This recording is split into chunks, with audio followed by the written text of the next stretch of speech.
Right. Okay, wonderful. The time is now 8:05, and I'm going to call the Portsmouth Ports and Industrial Committee meeting to order. I'll read the opening statement. In accordance with Governor Ralph Northam's declaration of state of emergency due to novel coronavirus, Executive Order 51, on March 12, 2020, and the local declaration of emergency ratified by the Portsmouth City Council, and due to the coronavirus pandemic, which is continuing in the Commonwealth of Virginia, this meeting of the Portsmouth Port and Industrial Commission is being held by video conference on the 22nd day of June 2021, without a quorum present in the 6th floor conference room of the City Hall in order to reduce the likely spread of coronavirus. Each PPIC member is participating from their home. This meeting is being held in accordance with Portsmouth City Ordinance 2020-102. Notice of public access and participation to this electronic meeting was posted on the PPIC and other city websites. And comments to the boards about this meeting were received by PPIC staff via portsecho@portsva.gov email address. All right, Chair, we would move to roll call. Actually, we have a new member that has joined us, Mr. Andre Williams. Hello, Mr. Williams. Hello. Good morning. Good morning. Thank you. All right, Mr. Williams, would you like to introduce yourself very quickly? Yes, I'm Andre Williams. I live here in Cavalier Manor on Alcindor Road. I've been a resident in Portsmouth since 1971. My work background is engineering, and I'm a IC Norfolk graduate, and I'm glad to be here. Thank you so much. Okay, if we would have the roll call vote, please, Mr. Moore. Yes, Ms. Allen. Present, I'm sorry. No problem. Ms. Bethea. Ms. McSwain. Present. Mr. Parr. Present. Ms. Pena. Ms. Rogers Garner. Present. And Mr. Williams. Present. All right, you have a quorum. Thank you. Next, the minutes from May 2021. Did everybody have the opportunity to review those minutes that were sent out to us? Yes. Wonderful. If there are no amendments to the minutes, I need a motion to approve the minutes as presented. So moved.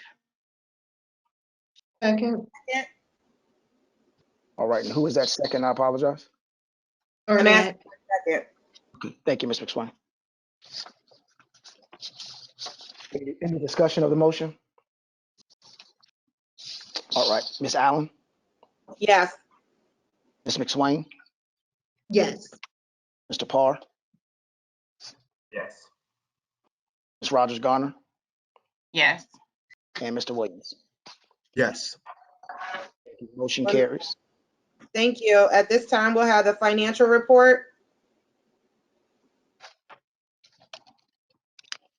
Good morning. Good morning. There they go. I'll do a very broad overview of the financial statements. The first statement is the unaudited statement of net position, and the Portsmouth Port and Industrial Commission has a very simple, this is equivalent of a balance sheet, has money in the bank at Atlantic Union, $1,052,323. You also own property, 2 parcels at Burton's Point, and I know that those parcels have been under discussion for the last several meetings, and you'll notice that on the 3930 Burton's Point property, we have reduced its value because of the wetlands issue. We have reduced it to the 2018 assessed value. because we know that it's not worth the 414,141 now. If we find out information before the audit will probably occur in early September. If we get information that gives us a different value, then we'll adjust that at that point. If you'll scroll on down, there is a small amount due to the city, and the net position unrestricted is of $1,183,746, which is primarily your cash. The next statement, you can scroll on down, please. Ma'am, Ms. Phillips, Yes, can I ask a question? This is Sure. Sarah, Ms. Rogers Garner. So I see you said you guys reduced the value Right. of the property, and I know we owe, I think it's $250,000 on it. So that would reduce what we No, you do not own any money on that. Am I correct, Mr. Moore? Yeah, the property that you would owe some money back to the state is actually 3920 Burns Point Road. Okay. Okay, thank you. Sure. Could scroll on down to the next statement, please. That you have some $5,654 in industrial revenue bond fees. You've got some contractual services, some economic and business development expenses, total operating expenses, $16,694. So you have operating loss of $11,040. The amount we reduced that 3930 Burton's Point was $321,631, and that is titled impairment expense. We have some small investment income of $910. So the bottom line is your change in net position is negative $331,761, and bringing your net position at the end of May is $1,183,746. The next statement is a little more detailed, compares your budget to where you actually are, and there's a little bit more information on detail if you'd like to have that. For example, some of the contractual you'll see is auditing. But again, it's a very simple financial statements. But of course, if there's any questions now or later, don't hesitate to ask. Are the industrial, Go ahead, Mr. Parr. Are the industrial bond fees, are those the bond fees from the investment that we have in Fairfax, the community? Yes, right. They're not investments, but it's a fee that you get.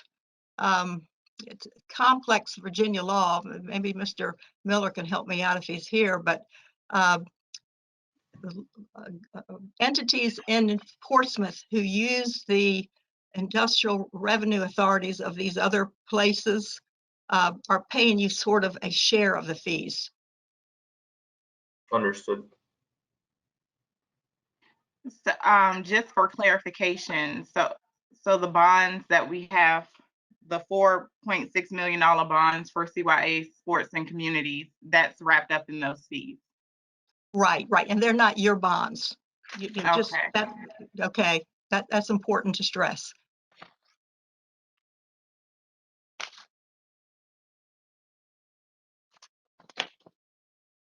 What is the interest rate that we're getting at Atlantic Union Bank on that cash? I will have to check that for you to see what the exact number is. Is that just sitting in like a savings account? No, that is your actual say checking account, operating account. The board moved that money from Town Bank approximately 2 years ago, 3 years ago, because it was not receiving the interest that it should have been receiving. So they did some research and looked at several different financial institutions and then decided on Atlantic Union Bank. Okay, we may want to revisit that and see what interest rate we're getting in the checking account. And if there's no planned projects for a period of time, we may want to look into CD accounts or something to get a higher interest rate on that $1 million, because otherwise we're just losing it to inflation. Yeah. Okay. I agree. Okay. So Ms. Phillips, can you, or Mr. Moore, would you be able to report back at our next meeting with those figures? Certainly. And possibly with some options from the same institution? Certainly. Thank you. Any other questions for financial, due to the financial report? That does not require a vote, correct, Mr. Moore? Correct. Okay, thank you so much, Ms. Phillips. On to our old business and our report backs, Mr. Moore. Yes. First report back is there was a request by the board or the commission to look at potential kind of joint regional collaboration between your board and other industrial boards. So in staff's research, from a regional standpoint, there are no other industrial boards. What you have is the one locality, Newport News, that has, I guess you say, an industrial affiliation, is their EDA, and it's actually their Economic Development and Industrial Authority. I'm sorry. Everyone else has an Economic Development Authority. They all meet at different times. Some meet at 3 o'clock in the afternoon, some meet 9 o'clock in the morning, some meet at 11 o'clock. So we're still trying to determine how we can make that work from a timing standpoint, but you are pretty unique. Most of the boards started off as what we call IDAs, Industrial Development Authorities, just like yourself. You all were a combined board with what is the Economic Development Authority. And then again, when those boards kind of split off and changed again across the region, the majority of them became Economic Development Authorities.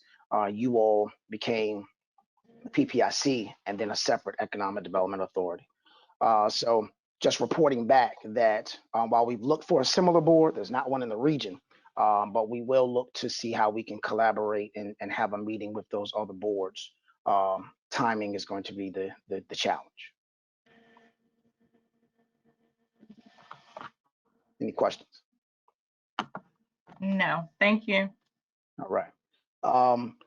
Next report back is Port of Virginia visits. Been speaking with Mr. Chris Gullickson, who is our contact, our business development contact at the port. So he will be reaching out to us to have some, now that you all have 7 members on the board, working with schedules to have two at a time visits to the Port of Virginia. We're looking to do those in July, based off scheduling. So we will have some dates come out here soon, and it'll be first come, first serve. But we'll try to give you as many dates as we can to accommodate everyone's schedule. But just want to report back that we're looking at those visits happening in July. Any questions?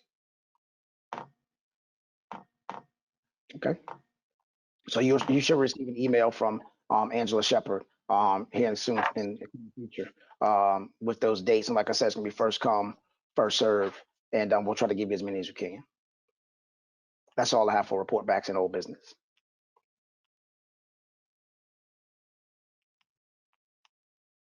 Thank you so much. The next, we're on to new business. Yes. Return to in-person meeting. Yes. So your next meeting, which will be July 27th, will be in person. We will, as you have seen from the manager's opening plan, the declaration of emergency should be over effective June 30. That will be the last day. So as of July 1, we can return back to in-person meetings. So the plan is to have your next meeting July 27th across the hall in Suite 201 at our networking center.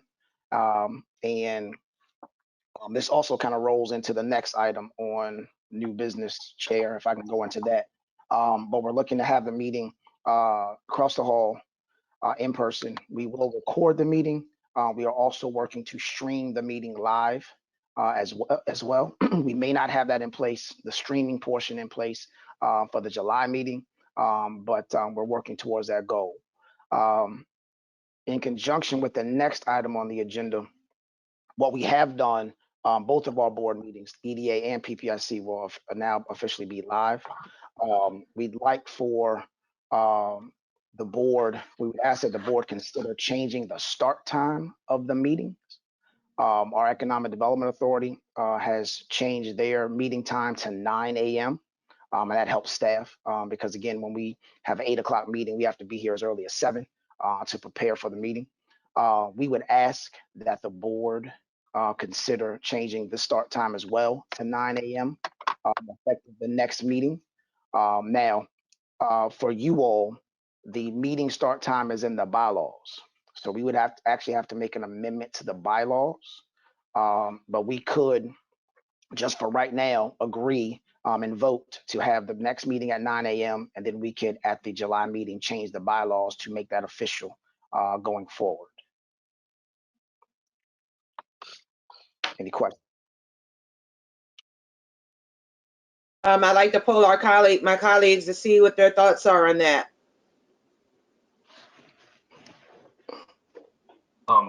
I know I work a regular 9 to 5 in addition to the businesses I manage, and 8 o'clock is much better than 9 o'clock for myself. I'm not sure about the other board members. I understand it is difficult to arrive here earlier, but it is only once a month that we meet, and I thank the staff for y'all coming here at this early time. 9 o'clock is fine with me. Actually, I'm flexible. Ms. Rogers Garner? I would concur with the 8 o'clock meeting time also, but if it is the decision of the supermajority to go with 9 o'clock, I can adjust. For me, 8 o'clock actually works best because I am in a meeting at 9 a.m. normally. With Miss Bethea and Miss Pena not present, I like to get their input before we make a change. So I would propose that we go with 8 o'clock for our next meeting, have that opportunity to discuss that with the other two members, and then vote and go from that direction. Not a problem. Not a problem. So we'll leave just so everyone understands, we'll leave the meeting at 8 o'clock for July. And that will be the first in-person meeting across the hall. And then we'll revisit it again in July. Yes, if we can have that added back to the agenda for the July meeting when all of us are present, and we'll make our determination at that meeting. Not a problem. Not a problem. So we'll bring that back again in July. The next item on new business, typically the EDA and PPIC have a joint meeting at least once during the year. So the EDA has proposed to conduct a joint meeting at your August meeting. So keeping your same time, depending on what time that is, 8 or 9 o'clock. But you all would have your regular meeting, then the EDA would be a part of a joint meeting. So you'd have handle your regular business on September the 28th. I'm sorry, it'd be September 28th, and then you'd have a joint meeting after that. We'd also like to have on that same day, that will be the date that the EDA will have their retreat live in person. So we think it's a great way to segue from a joint meeting right into their retreat, and you all be a part of that retreat. So what we're asking this morning is if you all would concur with having a joint meeting with the EDA on the 28th of September. I have no issue with that. My only question would be, how long are we thinking the retreat will last? Because then are we making this an all day or all morning situation? It could be a majority of the morning situation. So it could be potentially, again, starting time at 8 o'clock, using that start time. It could run to 12 o'clock. Okay, I just wanted to make sure that everybody is aware so that they can adjust their schedules for that actual day, Right. as opposed to thinking it may be an hour or 2 hour type situation. It'll essentially be 12 o'clock. Okay. I have no problem with that. I feel like it gives us enough time to adjust our schedules. I agree. I Agree. concur. Okay, Right. wonderful. All right. All right, that is all for new business, Chair. Okay, do we have a need to go into closed meeting this morning? Yes, we do. And Ms. Rogers Garner should have the motion to go into close. Yes, I do. I move to go into closed electronic meeting pursuant to Virginia Code subsections 2.2-3708.2A.3 and 2.2-3711A.3 and City Council Ordinance 2020-102 for the purpose of discussing the acquisitions and disposition of real property where discussion in an open meeting would adversely affect the bargaining position or negotiation strategy of the public body, specifically regarding 3920 and 3930 Burton's Point Road and strategic acquisitions. Thank you, Ms. Garner. We'll need a second. A second. Second. All right. Thank you. Any discussion of the motion? Ms. Allen? Ms. Allen? Yes. Thank you. Ms. McSwain? Yes. Mr. Parr? Yes. Ms. Rogers Garner? Yes. Mr. Williams? Yes. Thank you, sir. We are in closed session. So what I need you all to do is to leave this meeting and then go into the closed session link. And I'll see you all in just a moment.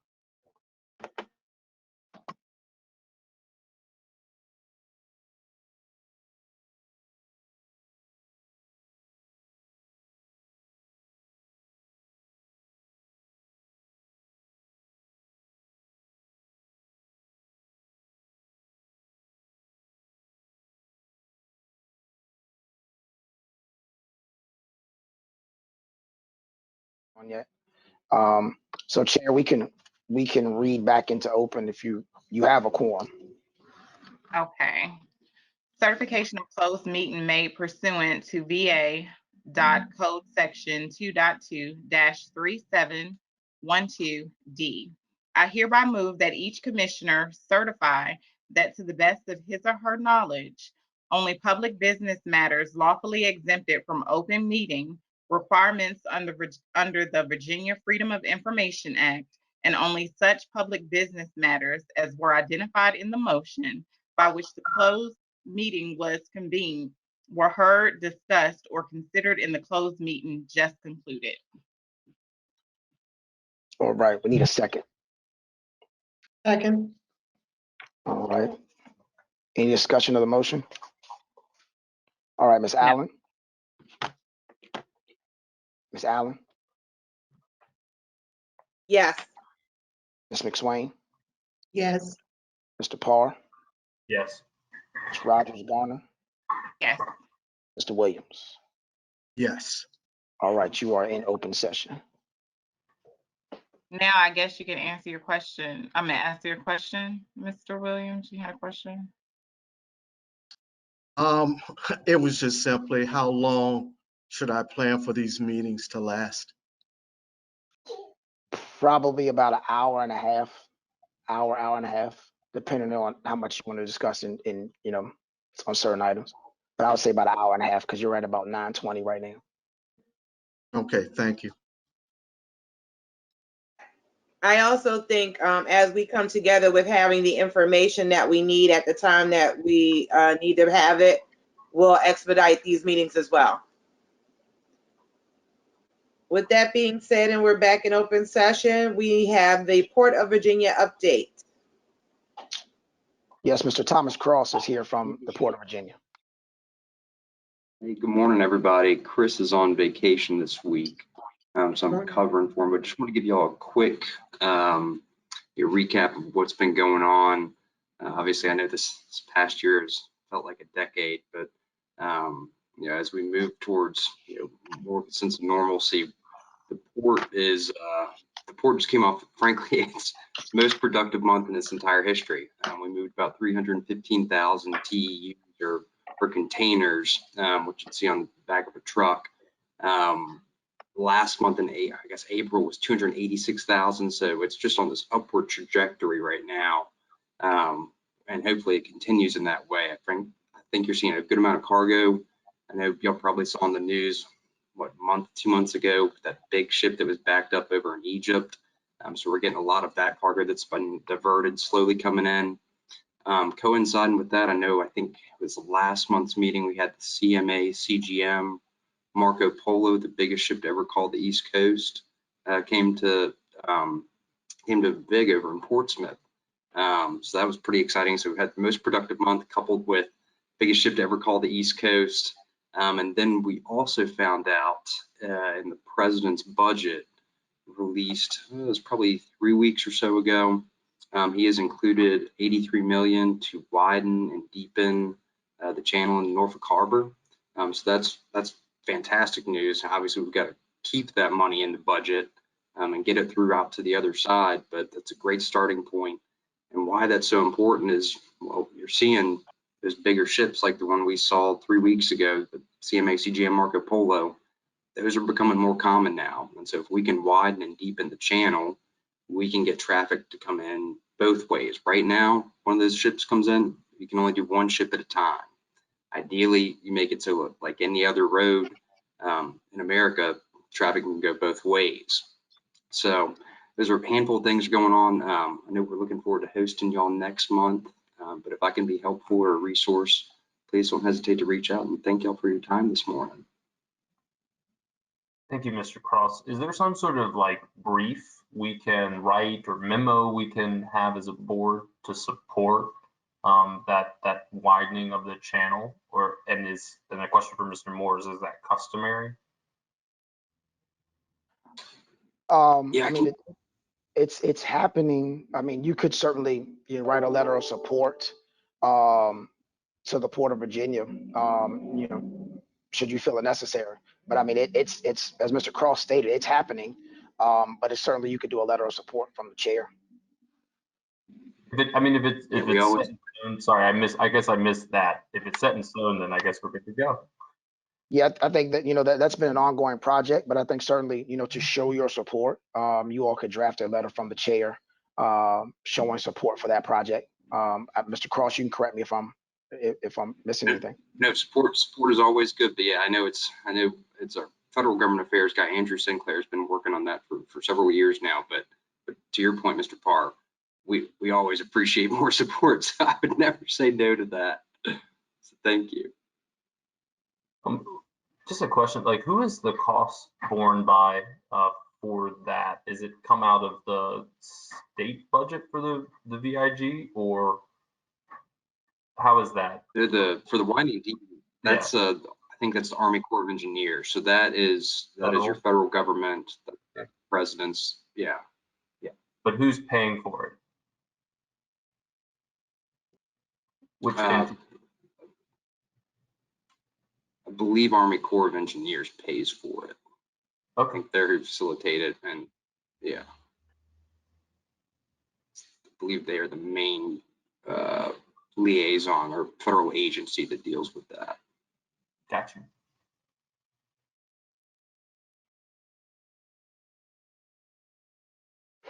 Any other questions for Mr. Cross?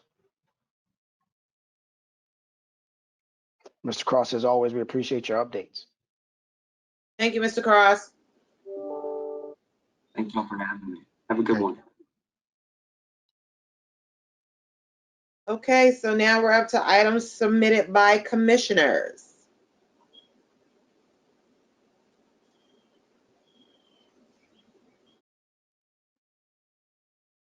Any commissioners have any items they'd like submitted at this time?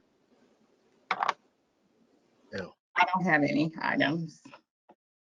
For next meeting, I would like us to talk more about designating an area, even if only for marketing, as an industrial zone or park or area or multiple areas. And this has come from the presentation we had last meeting about one of the detractors for Portsmouth not having one of these areas. It might not be feasible, but I think as the PPIC, we should be discussing this.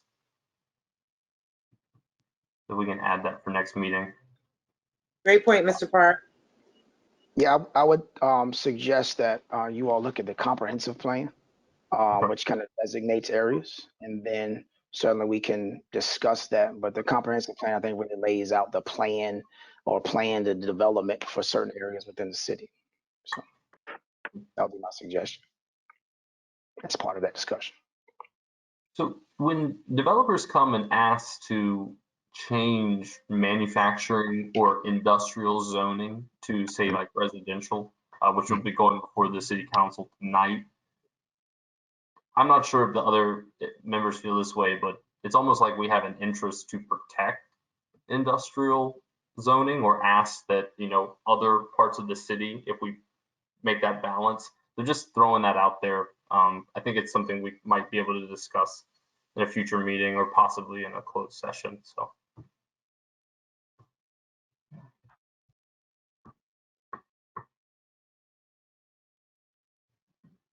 Were you looking, just to be clear, were you looking for a response from your board members or from staff?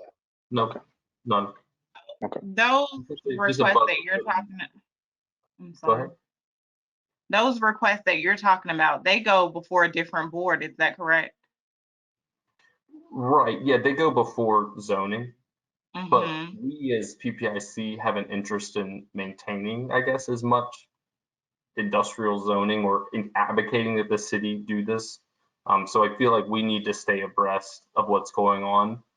And for instance, tonight, there's a rezoning request going before city council to change an area that's zoned for industrial, light industrial, I believe, to residential.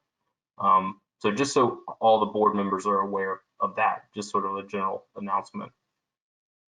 Gotcha. Yeah, in that instance, and so staff looks at that because when items come before, and let me back up. Not every economic development project comes through economic development. Again, if it's a private land sale and it's allowed via zoning, then it can happen. Especially if it's by right.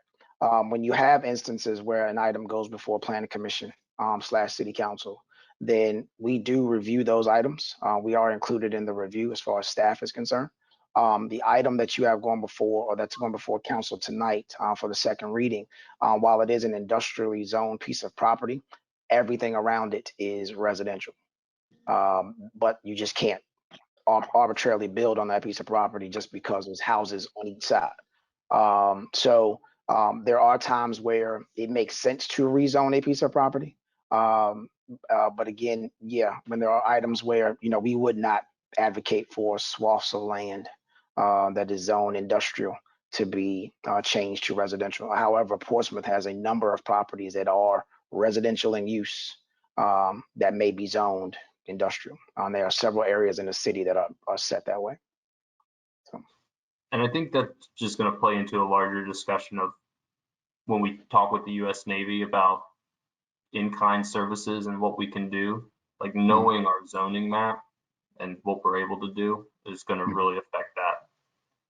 Yeah, so I would say if you go to the city's website, the comprehensive plan is there, which has the maps that was just updated for 2025, I believe, 2035. It's there. The most up-to-date Build One Portsmouth that lays out what they see they being planning and zoning as the areas of zoning and zoning concentration in the city. So yeah, I would ask each one of you to look at that prior to the discussion. Definitely. Are there any other items to be submitted by commissioners? I have an item chair once the board has all of their items. Ms. McSwain, anything from you? No, thank you. Ms. Rogers Garner? I know we had the gentleman who came and showed us a parcel of land that was developable, one of the open areas of land that could be for industrial use. Could we have more information brought back on that particular piece of land? Do you remember what I'm talking about? It was that last meeting. Yes, so you're talking about what Mr. Poston brought forward. Yeah. We can send you the flyer associated with the property. Okay. Thank you. Mr. Williams, anything from you, No. sir? No. Mr. Parr? No. Okay. Mr. Williams, Mr. Moore, what is the item you like bought before? So we are having a job fair through our Portsmouth at Work. Just bringing this up so you all know. July 15th, which is a Thursday, at the Renaissance Hotel from 10 to 2.